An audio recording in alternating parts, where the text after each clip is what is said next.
kí yín ọmọ Yorùbá ní orílẹ̀-èdè gbogbo àti àgbà àti ọmọdé lọ́kùnrin lóbìnrin. Orúkọ mi ni dókítà Oyinkansinuola Jinadu. Dókítà akàwé àgbà láti jẹ́ oyè tí àwọn olóyìnbó ń pè ní PhD.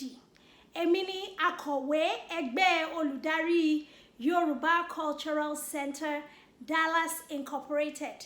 Ẹgbẹ́ tí a dá sílẹ̀ láti ọwọ́ aṣíwájú wa dókítà ìṣègùn Ọládélé Olúsànyà.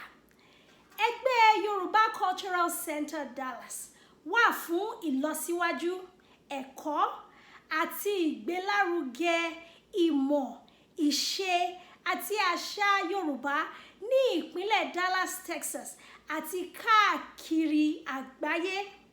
Mo wá ń fi àsìkò yìí pè gbogbo ọmọ Yorùbá lọ́kùnrin lóbìnrin ní àgbà àti ọmọdé àti ẹnikẹ́ni láti èdè gbogbo tí wọ́n bá ní ìfẹ́ sí ìmọ̀, ìṣe, àṣà àti èdè Yorùbá kí a darapọ̀ mọ́ wa lórí wẹ́bsáìtì wa www.yorubaculturalcenterdallas.org àti láti orí àwọn Facebook àti Instagram pages àti YouTube page wa tó jẹ́ @Yoruba Cultural Center Dallas.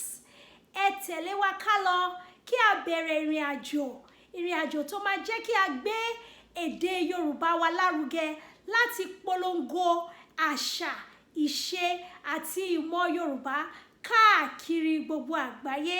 Ẹ ṣé o.